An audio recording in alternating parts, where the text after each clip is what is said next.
see you all again this week. I had a little week off last week, but my colleagues have continued our journey onto good nutrition and good physical health.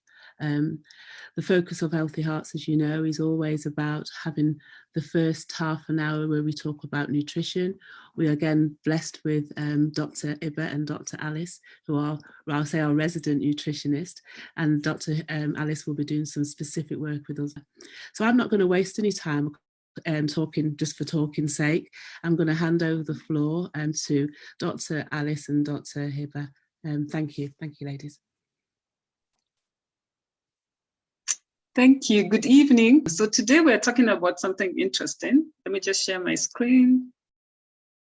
Okay, sorry for the pause. So,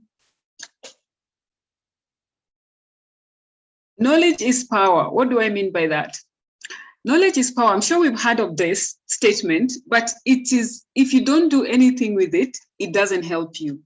For example, we all know that people, you know, like you can be walking along a corridor and then there is wet paint and then it's written there, wet paint, don't touch, but most people will always touch. So, or a surface is hot, don't touch, and people still touch, just to check. So knowledge is power, but if you don't do anything with it, then it won't benefit you. And that goes for nutrition. Because most of the time we eat, but are we eating the right thing? Let's find out. This session is brought to you by Sahara Africa, courtesy of Dr. Hiba. So do you actually know what you're eating? So let's just brainstorm quickly, and then we'll analyze some foods that people have been kind enough to send me some food pictures, and then we understand what it is that we're eating. And if you have any questions, please post them as we go. So why do we eat? We all remember this from nursery or primary. It was even a rhyme. We eat for energy, growth and development, to build the immune system, and for repair and maintenance.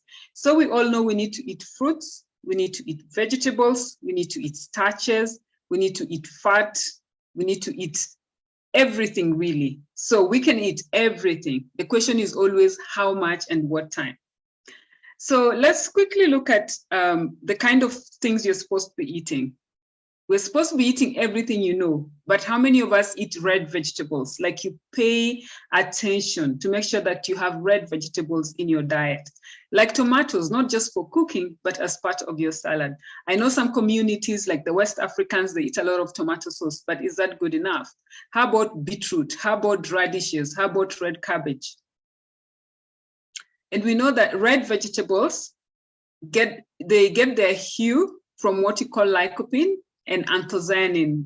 Lycopene is an antioxidant that has been shown to reduce heart disease, protect the eyes, fight infection, and protects against damage from tobacco and smoke. So if you're, during this COVID-19, one of the things we are told mostly is to manage our immune. Yes, a lot of us go and buy vitamin C, but that's not all. Maybe you need to just consume more of the red vegetables, more of your beetroots, more of your tomatoes, more of your red cabbage, which is really within reach. How about yellow vegetables? We have corn, we have squash, yellow peppers, yellow potatoes, pumpkin, yellow beans. And these are high in vitamin A, B6, C, folate, magnesium, fiber, riboflavin, phosphorus, and potassium. Very, very good for your health. It's also rich in manganese. This mineral helps to boost bone strength and helps the body's ability to process fats and carbohydrates. So it has an effect on your metabolic system. How about orange vegetables and fruits, squash, butternut, carrots, pumpkin, red peppers, sweet potatoes, still tomatoes also sometimes falls in the orange vegetables. These are high in your vitamin K, vitamin A, vitamin C, potassium, and fiber. And then we have the purple fruits, which are your blackberries, which are very common, purple sweet potatoes, we have eggplant, we have passion fruit, and we have maybe purple cauliflower, and purple carrots are not very common, but the rest are easily within reach. And what are these good for? Brain health, help to lower inflammation, fight cancer, and heart disease. So we need this in our diet regularly. But let's just look at this. We've said knowledge is power, but if you don't do anything with it, it's not going to help you. So let's just quickly analyze this food. And I want you to participate. This is foods that myself and a friend of mine have been sharing our dishes. So I want you to have a quick look.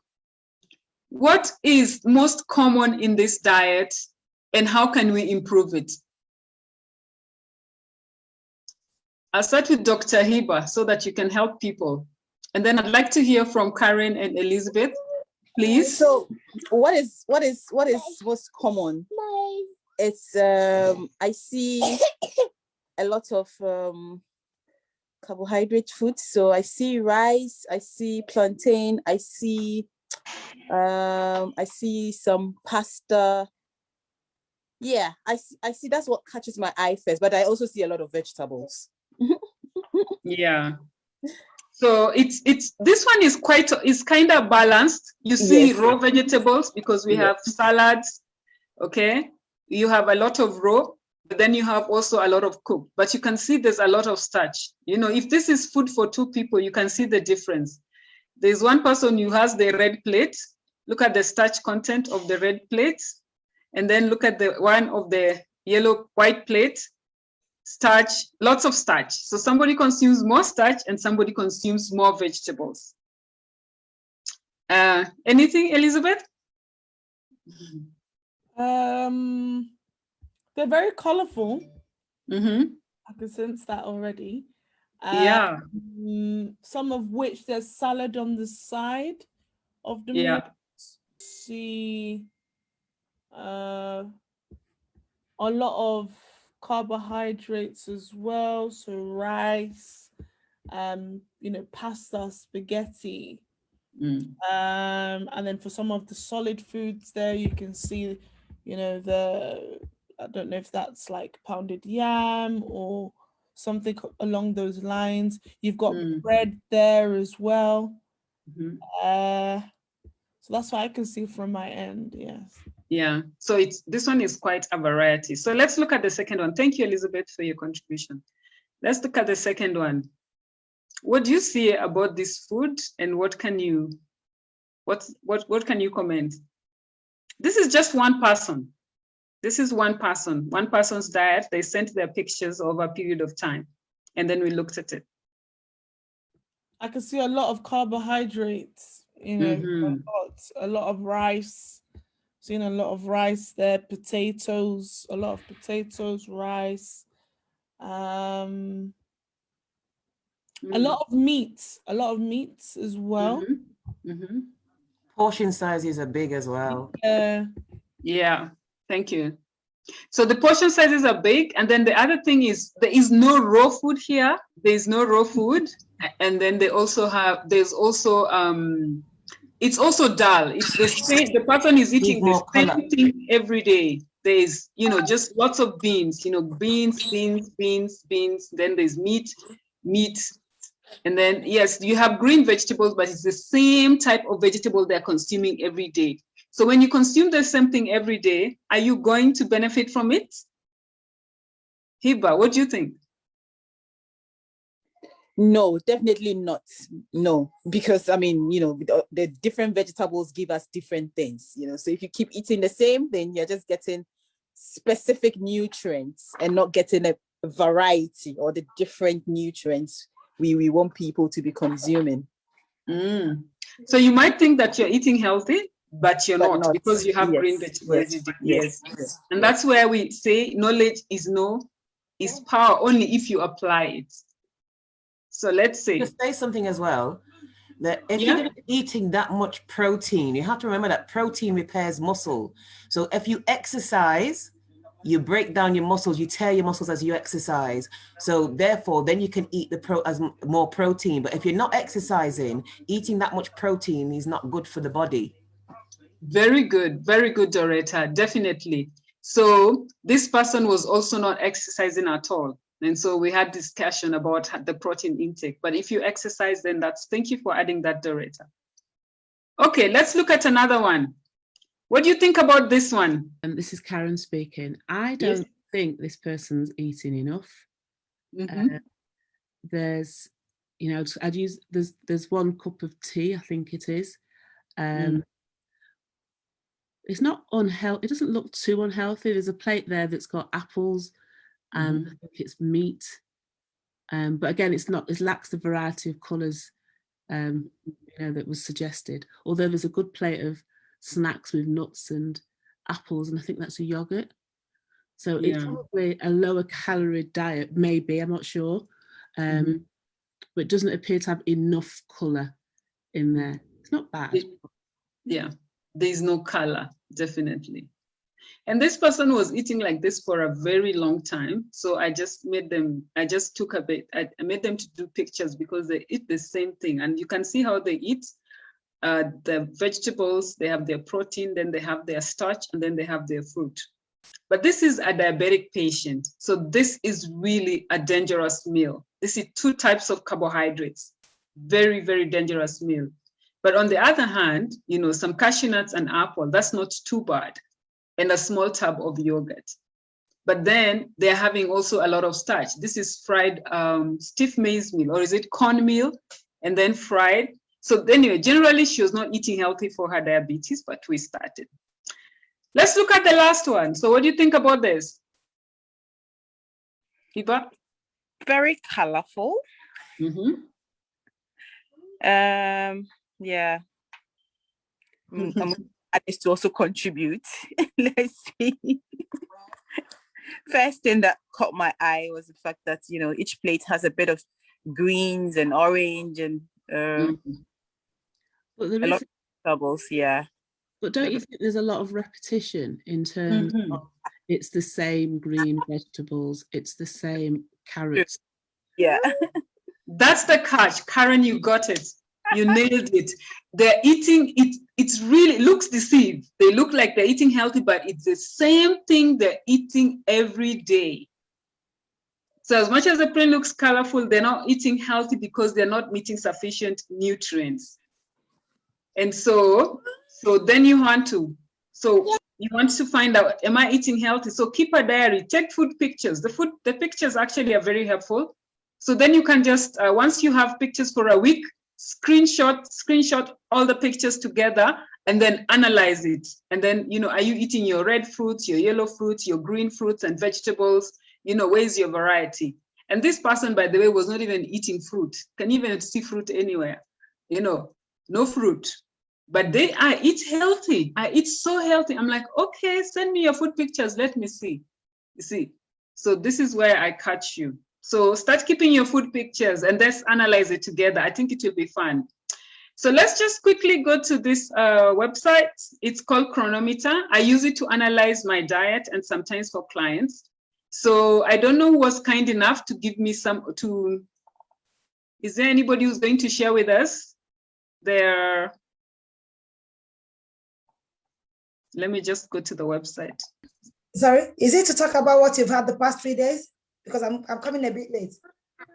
No problem. So you tell us what you ate and then we'll just try to analyze it and then we'll be able to see if you're having your vitamins, your minerals, lipids, but let's just take 1 day. And so we analyze your food intake and then we see what you got. Okay, so I'll now say. So we'll add food. So breakfast, tea and toast.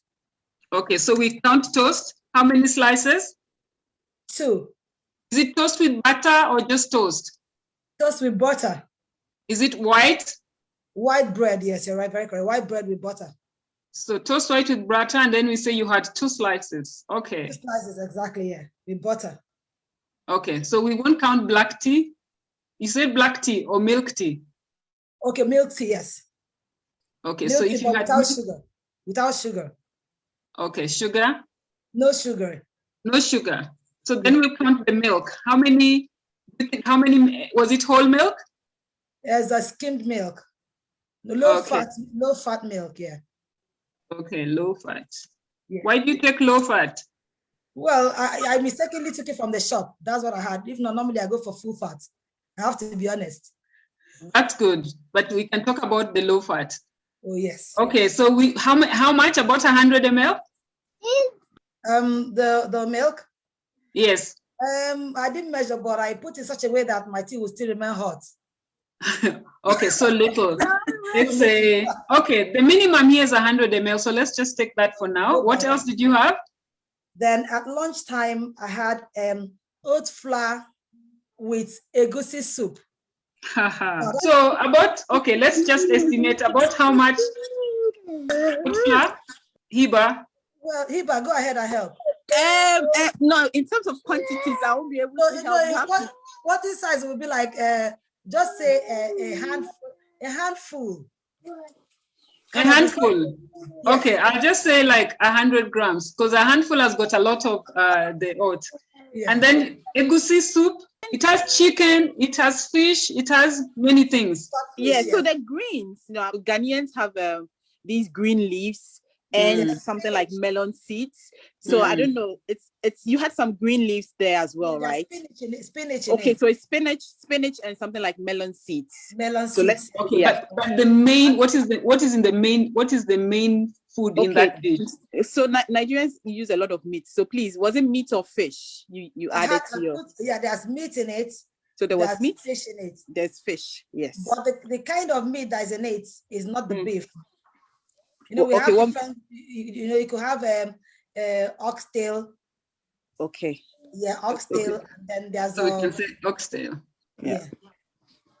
That's it, and then with stockfish and dry fish.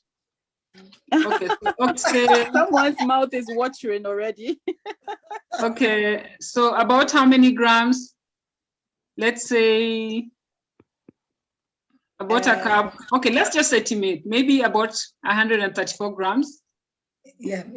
Okay, and then it had some chicken, maybe fish. You said there was some fish? Yeah, there was some, but small fish. It's not so much, just tiny fish. It's dry usually. They would have removed all them fat in it. Okay, so we'll just say fish cod, dried and salted. Exactly. And you had little, maybe bits, yes. 28 grams, let's say, like the size of an egg or more. No, it could be the size of an egg, if not smaller, because normally just a little portion you eat at a time. Okay, so we can see. So let's just use this. So what else did you have? Then of course we say it had oil, right? Yeah. Then added oil. Sorry, did you have olive oil? Well, in the soup we use what we call red oil. Hiba, can you take it up from there? Yes, palm oil, red oil. Palm oil. Okay, palm oil. Yeah. Okay, so about how much? I know you use a lot, so tell us. No, this time when people make it, they just try to put a tiny bit of palm oil because we're hearing this thing that is not the best, so you'd always put small of it. You don't want to put a lot. Okay, so I can't say you put maybe not a cup, but no, maybe not a cup. Maybe I'm trying to. Okay. 2 tablespoons. I don't believe you. Exactly that kind of way. No, because that would be for Alex. Are you looking at what she had on her plate, or for the whole soup, for the whole stew? What she had on her plate? It's a lot. It won't be, man. I know that soup, people. I've been seeing you guys. I know the story. Okay, let's read it. So let's not even put dinner. We haven't even done dinner. Let's just manage time. Okay. But you can see. So if you get the account and you put your weight, to calculate for you the calories that you need to take. But you can just see already we are in the red. Okay. Can you see that? Yeah, I can see. Your fat intake is already in the red. Your carbohydrate intake, we have not even put everything that goes into the egusi soup. Your energy intake, you've already bypassed it. Okay, so let's go to the nutrients. You can see because you're eating a lot of starch, you go to your vitamin B12, which is okay. But you have not met your iron intake, your calcium intake, your vitamin A is actually very at 16%. Vitamin C you've not had any, 1%. So what did you have for dinner, just to see? Then you can see. I had sweet potato. More starch. No, sweet potato. I thought they said it's very healthy.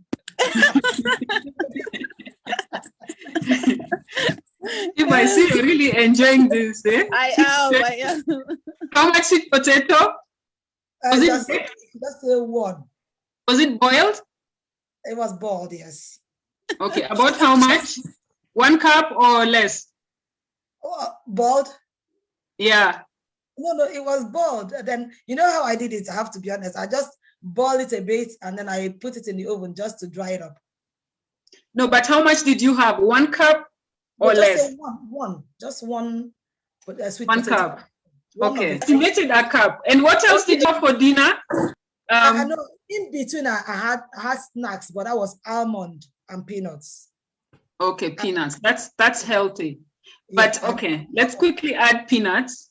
Let's just quickly add peanuts. Okay, let's add something, almonds, so that we don't run out of time. Exactly. We have 5 minutes. Did you eat them raw? And about how much? Just the way they come in the shops. Like 30 grams or 50 grams? I just pick them and eat at random. I wouldn't know exactly. So, but not so much. Okay, so I just say about 30 grams. So it means that we all need to know what we are eating. But you can see fat is in the red. But do you remember what the highest carbohydrate intake is supposed to be? In terms of proportion wise, or what? Do you mean no, the gram for carbohydrates? You were discussing that today. What's the highest somebody should have in a day? 100? 125. 25. So she's already at 131, and that's like high.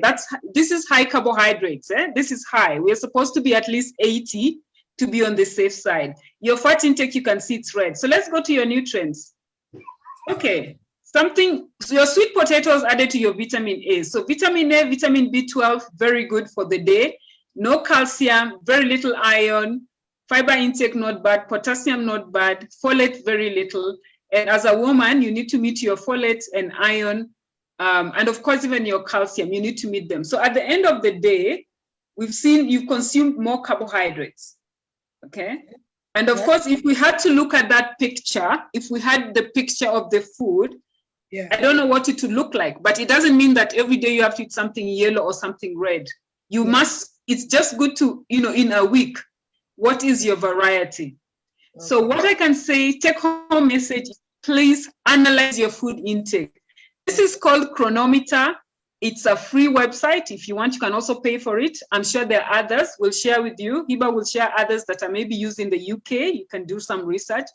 And then you just find your food. And if you do this at least once a week, just to see how you're eating, you can be able to see what it is that you have to work on. Okay. Yes. Yeah. Yes. So thank you very much. Thank you so much, Alice. You're welcome. I'm going to jump in here and I want to say thank you so much. I was watching the screen and saying, oh my God, that's scary. That's really enlightening. I'd never seen this chronometer or anything used before. And it's almost like that ready reckoner as you're, if we used it, if we could get into the habit of using it, it might stop us from making some bad choices. See, I found that truly fascinating. Thank you so much, Dr. Alice. Really, really appreciate it. I think she's frozen.